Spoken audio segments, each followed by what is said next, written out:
Hello అమ్మా తిన్నామ్మా bread omelette. Bread omelette అంటే bread ఆమ్లెట్తో పాటు బిర్యానీ తిన్నా, చికెన్ ఫ్రై, మటన్ కర్రీ కూడా చేసిందమ్మా. లాస్ట్లో ఇంకా మర్చిపోయినమ్మా, లాస్ట్లో గులాబ్ జామున్ కూడా చేసిందమ్మా. ఓకే అమ్మా, బాయ్ అమ్మా. ఓకే అమ్మా.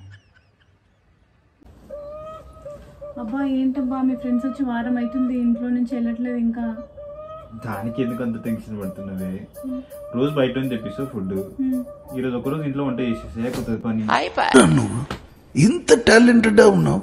ప్రాబ్లం అడిగింది, సొల్యూషన్ చెప్పిన, దాన్ని కూడా ఎందుకు కోపం? అంతేగా అంతేగా. వెళ్ళి చిన్నపిల్ల ప్యాకెట్ తీసుకొని రా బా ఒకటి. ఓకే, చిన్నది లేకపోతే పెద్దది తీసుకొని వస్తా. పెద్దది కాదు చిన్నది తీసుకొని రా. అదే అబ్బా, చిన్నది లేకపోతే పెద్దది తీసుకొని వస్తా. నేను చెప్పింది చేస్తావా, నీకు ఇష్టం వచ్చింది చేస్తావా? పోయి చిన్నపిల్ల ప్యాకెట్ తీసుకొని రా అన్న, అంతే. సరే మరి, లేకపోతే ఇంటికి వచ్చేయాలా? అంతేగా. అక్కడికి వెళ్ళిన తర్వాత ఫోన్ చేయి నాకు, నేను చెప్తా. ఏం చెప్తావు? పెద్ద పాలక ప్యాకెట్ తీసుకొని రమ్మని చెప్తా. హలో, ఇంట్లో ఉన్నామా? ఓయ్, అన్నయ్య వస్తున్నంట, ఏమన్నా తెమ్మంటావా? మన్నేస్తుండా? సరే, biryani, pizza, burger, cool drinks అన్నీ తీసుకోండి, ఓకేనా?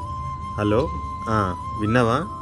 బిర్యానీ, బర్గర్, పిజ్జా, ఇంకేంది కూల్ డ్రింక్స్. కూల్ డ్రింక్స్ తీసుకొని వచ్చేసి. Okay okay. ఇవన్నీ మా అన్నయ్యకి చెప్తున్నావా? నువ్వు తీసుకో. అవును, మీ అన్నయ్య వస్తున్నాడు కదా. లేదు, మనం ఇప్పుడు తిందాం.